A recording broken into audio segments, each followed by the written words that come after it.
পদ্মায় পানি বৃদ্ধির কারণে রাজশাহীর অনেক নিম্নাঞ্চল ও চরাঞ্চলে পানি ঢুকছে। অনেকেই আশ্রয় নিচ্ছেন শহর রক্ষা বাঁধে। এ বিষয়ে বিস্তারিত জানাতে সরাসরি যুক্ত হচ্ছেন সহকর্মী সৌরভ হাবিব। সৌরভ, রাজশাহীর পরিস্থিতি এখন কেমন দেখছেন জানাবেন।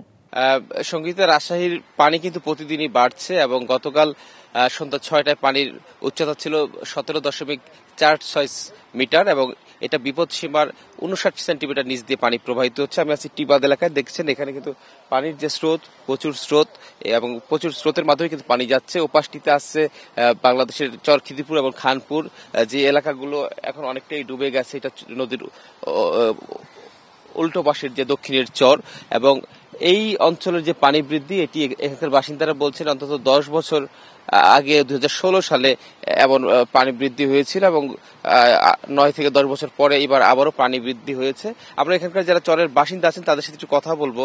একটু বলবেন যে এবার পানি কেমন বেড়েছে? হ্যাঁ, রাজশাহীর এই যে পদ্মার ভয়ঙ্কর এমন রূপ,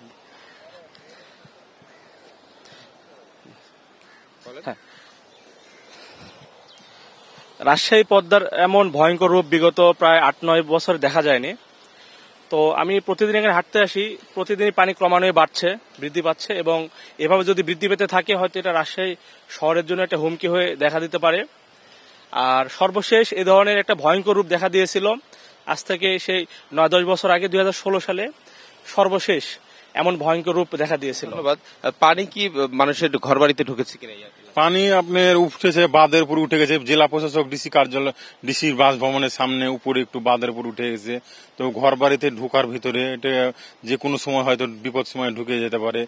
তো গত বছরের তুলনায় এবার দ্বিগুণ পানি বেড়েছে। তো আপনার ওদিকে সবকিছু ডুবে গেছে, উপরে চরেটার উঠে গেছে।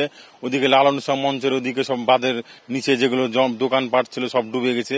লালন উৎসব মঞ্চের ওখানে অনেক পানি কাছাকাছি চলে এসছে, মঞ্চের কাছাকাছি চলে এসছে। ধন্যবাদ। সঙ্গীতা, শুনছিলেন এখানকার যে টিবাদটি আছে, প্রথমে কিন্তু এই যে পানিটি আসে, এই পানিটা কিন্তু এই টিবাদেই ধাক্কা খায় এবং ধাক্কা খাওয়ার কারণে কিন্তু শহর রক্ষা যে বাঁধ, এই বাঁধটি অনেকটা নিরাপদ থাকে, যে কারণে কিন্তু এই টিবাদে গত কয়েকদিন ধরে কিন্তু মানুষের আসা যাওয়ার উপর নিষেধাজ্ঞা জারি করা হয়েছে এবং বলা হচ্ছে যে এখানে যেন নিরাপত্তার স্বার্থে কেউ না আসে।